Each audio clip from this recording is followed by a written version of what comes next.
ನಾನು Asha Kamath, associate director of Prasanna school of public health. Corona virus ಅಂದರೆ ಕೋವಿಡ್-19 ನಮ್ಮೊಟ್ಟಿಗೆ ಇರ್ತದೆ ಇನ್ನೂ ಸ್ವಲ್ಪ ಸಮಯ. ಯಾಕೆಂದರೆ ಇದಕ್ಕೆ ಲಸಿಕೆ ಅಥವಾ ಏನು ಮದ್ದು ಇನ್ನೂ ಬಂದಿಲ್ಲ.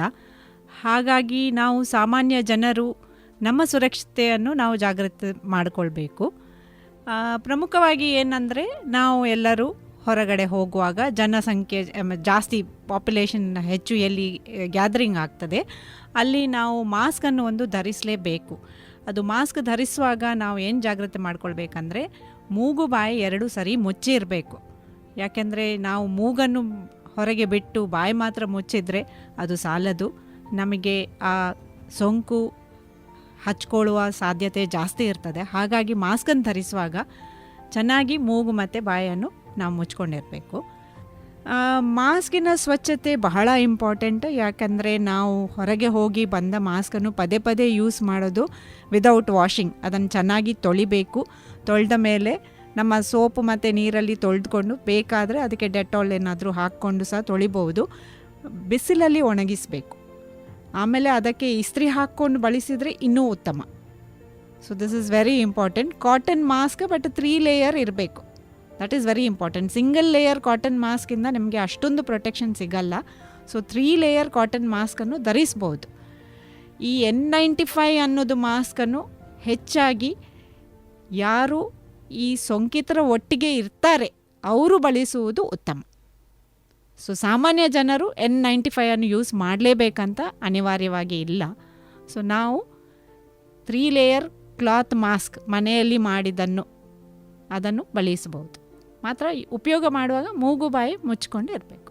ಆದಷ್ಟು ಜನ ಜಾಸ್ತಿ ಇದ್ದ ಕಡೆಗೆ ಹೋಗುವುದನ್ನು ಎಷ್ಟು ನಮಗೆ ಪೋಸ್ಟ್ಪೋನ್ ಮಾಡಲಿಕ್ಕೆ ಆಗ್ತದೆ ಅಷ್ಟನ್ನು ನಾವು ಮಾಡಬೇಕು. ಅಗತ್ಯವಿದ್ದರೆ ಮಾತ್ರ ಹೋಗಬೇಕು.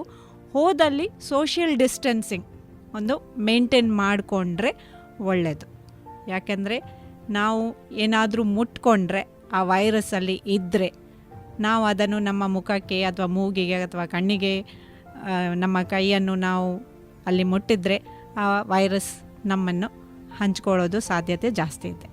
ಈ ವೈರಸ್ ಸಾಧಾರಣವಾಗಿ ನಮ್ಮ ಕೈಯ ಮೂಲಕ ನಮ್ಮನ್ನು ಹಚ್ಕೊಳ್ಳೋದು ಸಂಭಾವನೆ ಜಾಸ್ತಿ ಇದ್ದ ಕಾರಣ ನಾವು ಹ್ಯಾಂಡ್ ವಾಶ್ ಮಾಡಿಕೊಳ್ಳೋದು ಬೆಟರ್.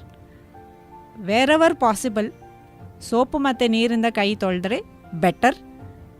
ಎಲ್ಲಿ ನಮಗೆ ಸೋಪ್ ಮತ್ತು ನೀರಿನ ವ್ಯವಸ್ಥೆ ಇಲ್ಲ ಅಲ್ಲಿ ಈಗ ಸ್ಯಾನಿಟೈಸರ್ ಸಿಗ್ತದೆ. ಸ್ಯಾನಿಟೈಸರ್ ಕೂಡ ನಾವು ಜಾಗ್ರತೆಯಲ್ಲಿ ಯೂಸ್ ಮಾಡಬೇಕು. ಯಾಕೆಂದರೆ ಅದಕ್ಕೆ ಇಷ್ಟು % ಆಲ್ಕೋಹಾಲ್, 70%ಗಿಂತ ಮೇಲೆ ಆಲ್ಕೋಹಾಲ್ ಇದ್ದದ್ದೇ ಸ್ಯಾನಿಟೈಸರ್ ಇದ್ದರೆ ಮಾತ್ರ ಆ ಸುರಕ್ಷತೆಯನ್ನು ನಮಗೆ ವಹಿಸ್ಕೊಳ್ಳಲಿಕ್ಕೆ ಸಾಧ್ಯ ಇದೆ. ಹಾಗಾಗಿ ಸ್ಯಾನಿಟೈಸರನ್ನು ಕೂಡ ನೀವು ಚೂಸ್ ಮಾಡುವಾಗ ಅಡ್ವರ್ಟೈಸ್ಮೆಂಟ್ ನೋಡಿಕೊಂಡು ಮಾಡಬೇಡಿ. ಅದರದ್ದು ಮೆಡಿಕಲ್ ವ್ಯಾಲ್ಯೂ ನೋಡಿಕೊಂಡು ನೀವು ಸ್ಯಾನಿಟೈಸರನ್ನು ಬಳಸಬೇಕು.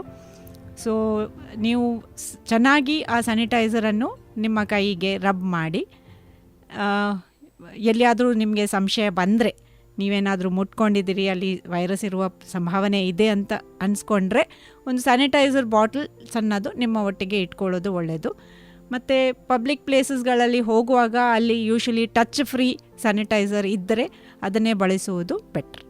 ಮಕ್ಕಳನ್ನು ಮಾಸ್ಕ್ ಧರಿಸಿಕೊಂಡು ತಿರುಗಾಡಿಸೋದು ಅಷ್ಟೊಂದು ಉತ್ತಮ ಅಲ್ಲ. ಯಾಕಂದರೆ ಅವರ ಶ್ವಾಸಕೋಶದ ಮೇಲೆ ಅದಕ್ಕೆ ಪರಿಣಾಮ ಇರ್ಬೋದು. ಹಾಗಾಗಿ ಆದಷ್ಟು ಮಕ್ಕಳು ಸ್ಪೆಷಲಿ 10 ವರ್ಷಕ್ಕಿಂತ ಕಮ್ಮಿ ಇದ್ದವರು ಹೊರಗೆ ಹೋಗದ ಹಾಗೆ ನೋಡ್ಕೊಳ್ಳೋದು ಉತ್ತಮ. ಹಾಗೆ ವೃದ್ಧರು, ಯಾಕೆಂದರೆ ನಮಗೆ ನಾವು ಪ್ರಾಯ ಹೆಚ್ಚುತ್ತಲೇ ನಮ್ಮದು ಇಮ್ಯುನಿಟಿ ಅದು ಕಮ್ಮಿ ಆಗುವುದು ಸಾಮಾನ್ಯ. ಅಂದರೆ ನಾವು ಏಜ್ ಆದಾಗ ನಮ್ಮದು ಕೆಪಾಸಿಟಿ ಟು ಡಿಫೆಂಡ್ ಡಿಸೀಸಸ್ ಕಮ್ಮಿ ಆಗ್ತಾ ಬರ್ತದೆ. ಸೊ ಹಾಗಾಗಿ ವೃದ್ಧರು ಕೂಡ ಮನೆಯಿಂದ ಹೊರಗೆ ಹೋಗೋದು ಆದಷ್ಟು ವರ್ಜಿಸುವುದು ಬೆಟರ್. ಕುಟುಂಬದವರು ಸಾಮಾಜಿಕ ಅಂತರವನ್ನು ವಹಿಸಿಕೊಂಡು ಹಬ್ಬವನ್ನು ಆಚರಿಸುವುದು ಉತ್ತಮ. ಅದು ಸಾಧ್ಯವಿದೆ, ಮಾಡ್ಬೋದು.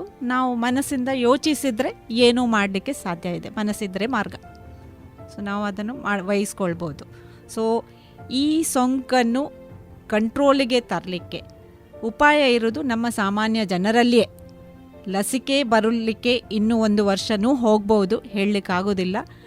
Research is going on. ಹಾಗಾಗಿ ನಾವು best way is precaution. Prevention is better than cure ಅಂತ ಪ್ರೊವರ್ಬ್ ಒಂದು ಇದೆ. ಸೊ ನಾವು ಅದನ್ನು ಪಾಲಿಸುವುದು ಬೆಟ್ರ್.